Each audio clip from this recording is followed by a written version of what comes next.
다니엘서 8장 1절부터 14절까지 말씀 제가 봉독하겠습니다. 나 다니엘에게 처음에 나타난 환상 후 벨사살 왕 제3년에 다시 한 환상이 나타나니라. 내가 환상을 보았는데 내가 그것을 볼 때에 내 몸은 엘람 지방 수산성에 있었고 내가 환상을 보기는 을레 강변에서이니라.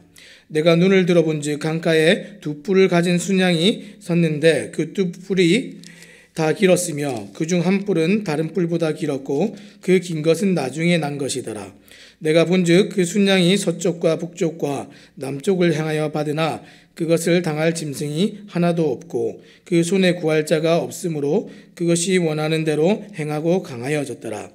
내가 행할 때에 한 순념소가 서쪽에서부터 와서 온 지면에 두루 다니되 땅에 닿지 아니하며 그 염소의 두 눈 사이에는 현저한 뿔이 있더라.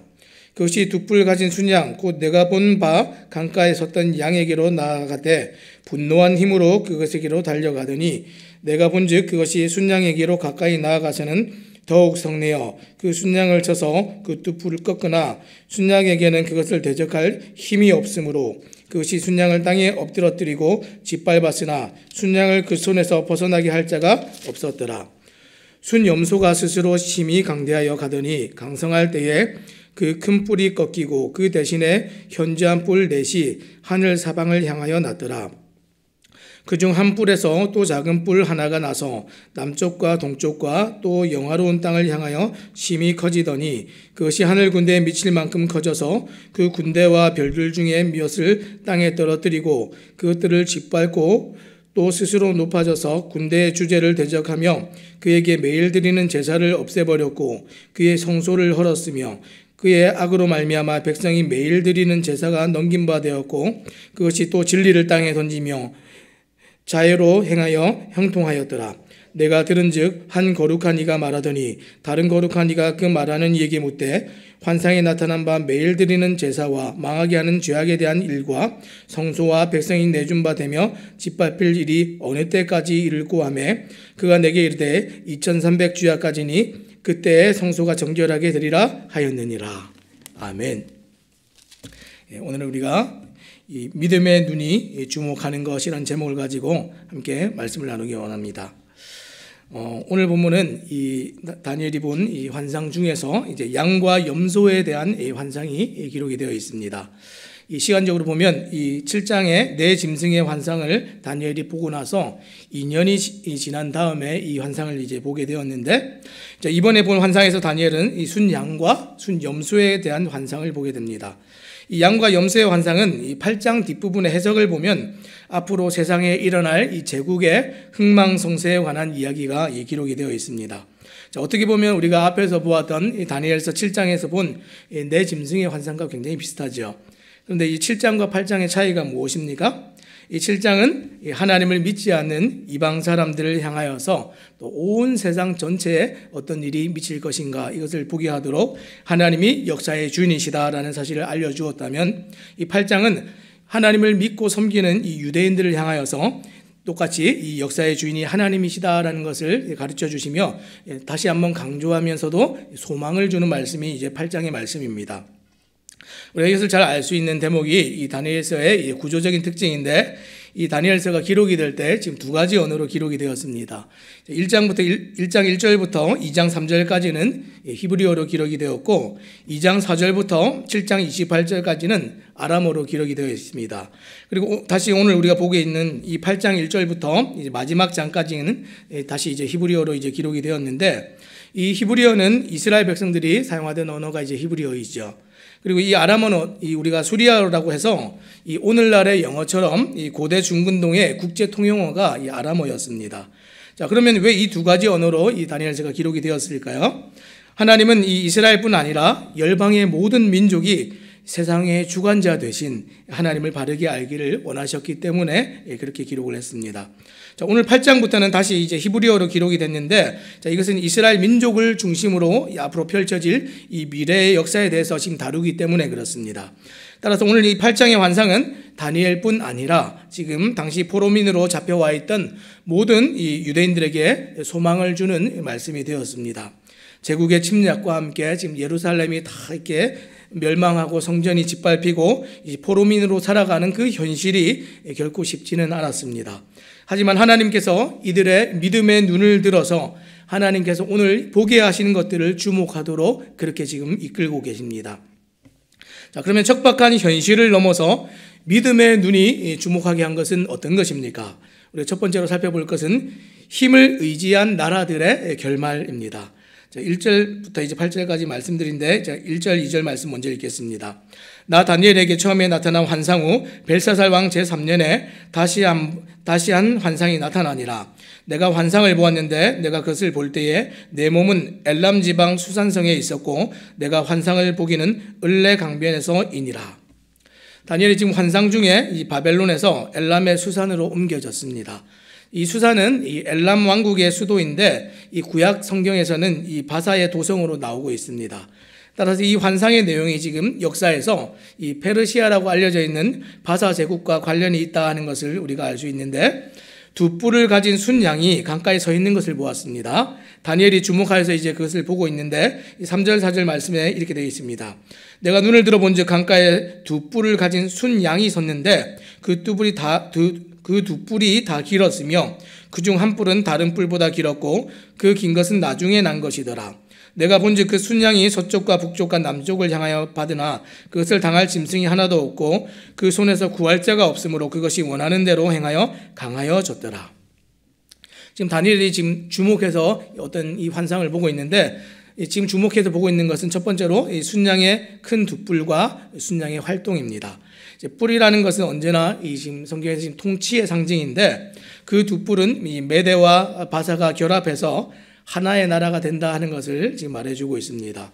그리고 그 둘 중에서 나중에 나타난 긴 뿔이 하나가 있는데, 그 긴 뿔은 이 메대가 바사왕 고레스에 의해서 주전 550년에 점령당하는 그 사건을 지금 의미하고 있습니다.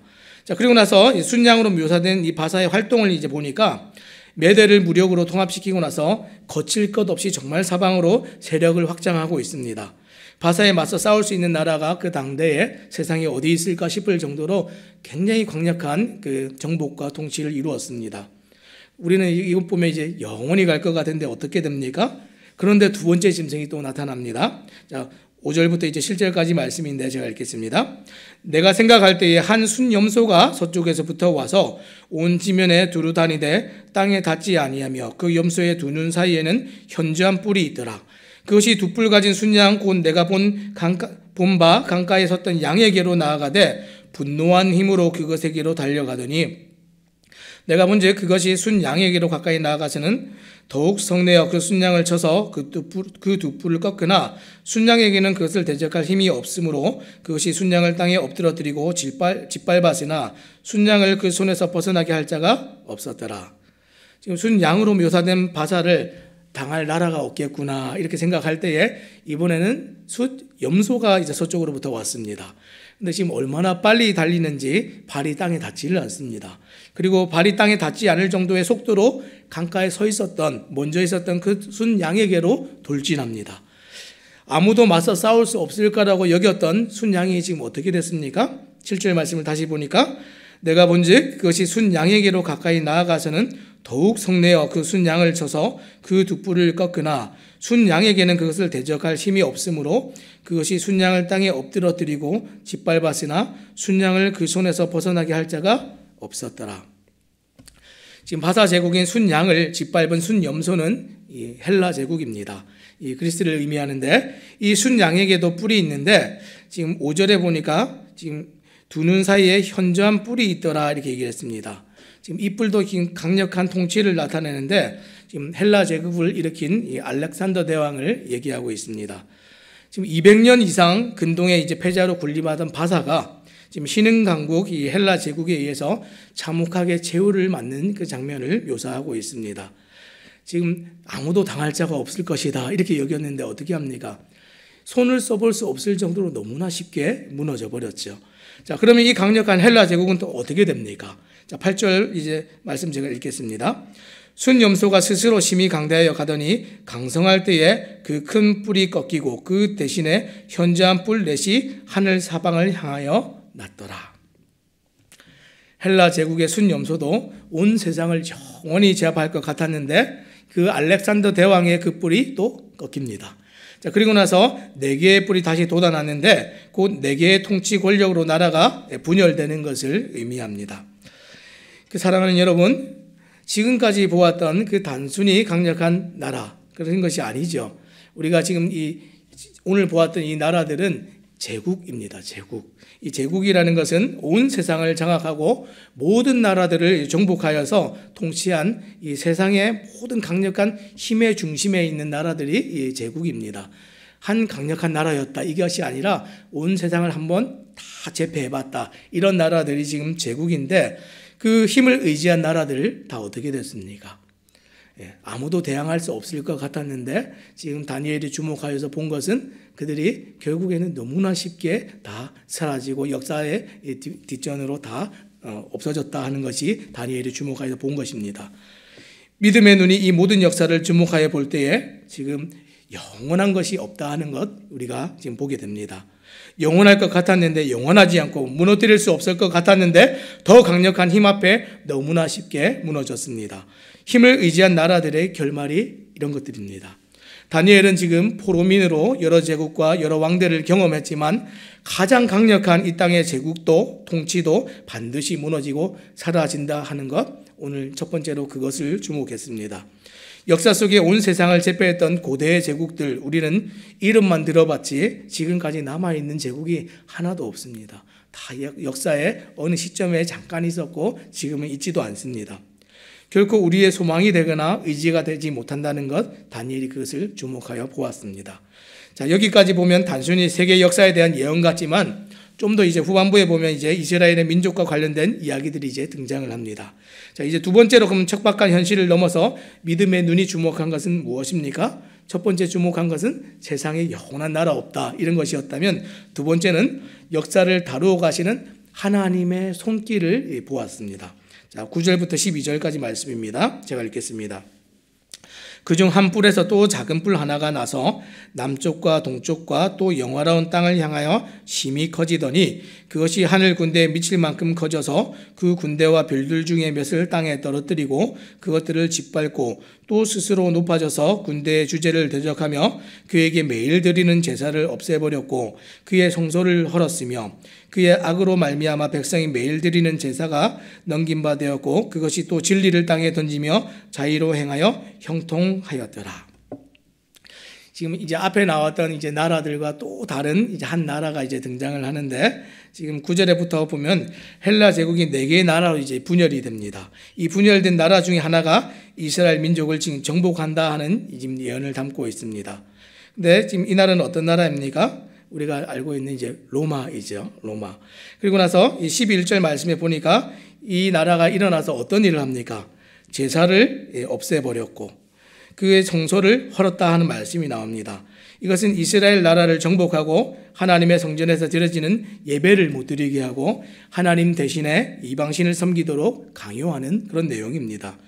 역사적으로 이 헬라 제국이 어떻습니까? 지금 군대를 이끌고 예루살렘을 정복하게 됩니다. 그리고 나서 하나님의 성전에 제우스 신상을 설치하고 유대인들이 가장 불결하게 여기는 돼지를 그 제우스 신에게 바치도록 하는 또 할례를 금지시키고 성경을 읽지도 소유하지도 못하게 하는 그런 일을 했습니다. 지금 상황을 보면 참 예전에 이 바벨론으로 처음 이제 붙잡혀 올 때랑 너무 비슷하지 않습니까? 지금 무엇을 의미합니까? 하나님께서 이 이스라엘 백성들을 다루시는 장면들이다. 우리가 이렇게 생각해 볼 수 있습니다. 이 바벨론으로 잡혀왔던 이유가 무엇입니까? 오랜 시간 동안 하나님께서 이스라엘 백성들에게 하나님 말씀에 또 복종하고 하나님 잘 섬기도록 여러 선지자들과 또 많은 하나님의 사람들을 보내서 말씀하였는데 불순종의 결과가 나라의 멸망 아니었습니까? 그래서 이 나라를 멸망하는 것은 이 이스라엘을 징계하고 다루어 내시는 하나님의 손길이었습니다. 지금 여러 나라들과 역사들을 지나면서 지금 다니엘이 이 나라들이 망한다 하는 것도 보았지만 두 번째로 주목하고 이스라엘과 관계에서 주목했던 것은 하나님께서 지금도 우리를 다루고 계시는구나 하는 것을 보았다는 겁니다. 지금 이 일을 했던 사람은 지금 안티오쿠스 에피파네스라는 사람인데, 이로 말미암아서 지금 이스라엘 백성들은 하나님을 정말 간절히 찾는 일들을 이제 하게 되지요. 우리도 이제 코로나 기간들을 지나면서 예배가 잠깐 멈추어지고 금지되어지니까 어땠습니까? 예배가 너무 간절하고 이것이 정말 소중한 것이었구나, 하나님 우리가 자유롭게 섬길 수 있는 것이 정말 귀한 것이었구나 한번 경험하지 않았습니까? 지금 이 포로민으로 잡혀와 있는 다니엘과 또 포로민으로 잡혀와 있는 모든 이 유다 민족들이 그런 것들을 경험했습니다. 그러고 나서 이 역사의 모든 시간들을 지나고 하나님께서 이 말씀을 주실 때에 하나님께서 우리를 다루시는 것이구나, 이런 일들로 인해서 우리가 하나님 불순종하니까 완전히 예배가 무너지고 할 수 없는 그런 상태까지 우리를 끌어내리시는구나 하는 것을 보았다는 것입니다. 자, 그리고 나서 이제 이 믿음의 눈으로 또 주목했던 마지막 세 번째는 어떤 것입니까? 이 미래, 앞으로 다가오는 미래는 하나님으로부터 오는 미래구나 하는 것을 보았습니다. 이제 13절, 14절 이제 마지막입니다. 내가 들은즉 한 거룩한 이가 말하더니 다른 거룩한 이가 그 말하는 이에게 묻되 환상에 나타난 바 매일 드리는 제사와 망하게 하는 죄악에 대한 일과 성소와 백성이 내준 바 되며 짓밟힐 일이 어느 때까지 이를꼬 하며 그가 내게 이르되 2300주야까지니 그때 성소가 정결하게 되리라 하였니라. 지금 이스라엘 백성들은 지금 이제 나라가 나중에 로마로부터 또 망해서 어떻게 됩니까? 바벨론 시대처럼 똑같이 예배도 드리지 못하고 이방 신을 섬겨야만 됐습니다. 다니엘이 이스라엘 민족이 이 헬라 주교에 의해서 고통당하는 환상을 보고 나중에 로마로부터 망하게 되는 이런 것들을 다 보면서 하나님께 묻습니다. 하나님, 언제까지 이스라엘 백성들이 이렇게 고통을 당해야겠습니까? 하나님께서 우리를 다루시는 손길이라는 거 저희가 이제 인지하고 생각하고 이제 보았는데, 우리가 그러면 언제까지 이것을 해야겠습니까? 이렇게 물어볼 때에 뭐라고 얘기하십니까? 2300주야까지다 이렇게 얘기했습니다. 2300주야면 6년이 조금 더 되는 시간입니다. 그리고 나서 뭐라고 하셨습니까? 다시 정결하게 될 것이다 이렇게 얘기했습니다. 앞으로 영원히 끝까지 세상 나라들은 한번 망하면 완전히 영원히 망했는데 이스라엘 백성들에게 말씀하실 때 뭐라고 하셨습니까? 다시 정결하게 될 것이다. 사실 제국도 그렇게 망하면 이제 끝났는데 아무 힘도 없고 아무 능력도 없고 이미 막 여러 번 망해서 지금 이름조차 없는 그 민족이 어떻게 다시 소생할 수 있겠습니까? 그런데 하나님께서는 지금 이들에게 분명히 뭐라고 하셨습니까? 다시 정결하게 될 것이다. 실제로 이 일이 일어났지요. 어떻게 일어났습니까? 이 성전이 정화되는 이 일들은 그 유다의 이 마카비라는 사람이 의병을 일으켜서 이 안티오쿠스 에피파네스를 완전히 물러내게 하는 이 6년에 조금 더 되는 시간 동안에 계속 이런 일들을 겪다가 완전히 다시 예루살렘에서 쫓아내는 그 일이 있었습니다. 지금 그 일을 가리키는 것인데, 그것을 이 예루살렘 이 유대인들은 기쁨으로 이 절기로 지켜서 이 수전절이라는 절기로 이제 지키게 됩니다. 나중에 이제 봉헌절이라는 이제 절기로 지키게 되는데, 이 날은 정말 이 유대인들에게 있어서 소망이 되고 기쁨이 되는 날입니다. 그래서 지금까지도 굉장히 기쁜 절기로 지키게 되는데, 다니엘이 살던 시대에 이것은 아직 이루어지지도 않았고 앞으로 큰 미래에 일어날 일인데, 그 미래에 일어날 일이 하나님께서 미리 말씀하십니다. 우리가 볼 때는 이제 이미 다 일어난 일이죠. 과거의 사건인데 그 일이 정확하게 성경의 기록과 말씀대로 일어났습니까? 일어나지 않았습니까? 정확하게 일어났죠. 이것을 볼 때에 우리는 무엇을 생각합니까? 성경의 예언은 하나님 말씀하신 그대로 이루어지는 것이구나 하는 것을 알면서 이 미래가 누구의 손에 있다는 것을 알 수 있습니까? 하나님으로부터 오는 미래이고 하나님의 손에 붙들려 있는 미래구나.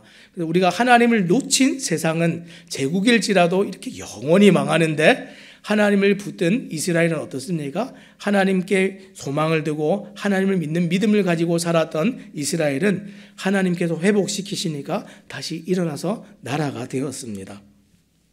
말씀을 맺겠습니다.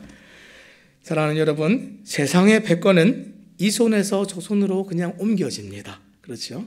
다 강해서 영원히 망하지 않을 것 같았는데 더 강한 나라가 찾아오면 그냥 쉽게 손 쓰지도 못하고 무너집니다. 그런데 하나님께서 붙드신 나라들은 어떻습니까? 힘이 없는 것 같은데도 일어나지요.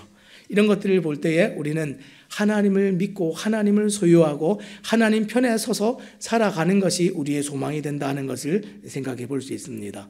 비록 보로민으로 자유도 없고 잡혀와서 살아가는 신분이지만 이제 하나님을 섬길 성전도 없고 아무것도 없었던 사람들이지만 이들이 여전히 기억했던 것은 무엇입니까? 이들에게 소망을 주었던 하나님의 말씀은 무엇입니까? 그 옛적에 너희들이 하나님 잘 섬기지 못해서 오늘 망했는데 지금이라도 하나님을 잘 섬기게 된다면 앞으로 너희들을 하나님께서 회복시켜 주실 것이다 하는 것이 하나님의 손길이고 하나님의 다루심이라는 것 다니엘이 또한 보았습니다. 오늘 세 가지 보았죠. 이 믿음의 눈으로 주목하니까 상황과 환경은 아무 관계없이 주변에 강한 사람들이 있는 것, 강한 나라들이 있는 것 아무 관계없이 하나님을 주목하여 보니까 세상에 힘 있는 나라도 아무것도 아니고 지금 우리가 당하고 있는 상황도 여전히 하나님의 손길 가운데 있고 우리가 다가오는 이 미래도 하나님만 있으면 우리는 소망이 있다 하는 것 오늘 다니엘이 믿음의 눈으로 주목하여 보았습니다. 이것이 믿음의 눈으로 주목한 것이죠. 믿음 안에서 나타나고 이루어지는 진정한 현실입니다. 장차 실제로 드러날 우리의 참 소망이기도 합니다. 오늘 하루를 살아가시는 여러분, 우리의 상황과 환경 또 주변에 정말 잘 나가는 어떤 사람들을 보거나 하나님께서 다루시는 어떤 극한 환경을 지나시거나 미래가 정말 깜깜하고 소망이 없는 어떤 분들이 계십니까? 믿음의 눈으로 다시 재조명하여서 하나님께서 오늘 우리를 위해서 어떻게 일하시는지 분명히 보시고 정말 참 소망 가운데 살아가시는 우리 모든 성도님들 되시기를 우리 주님의 이름으로 부탁드립니다. 기도하겠습니다.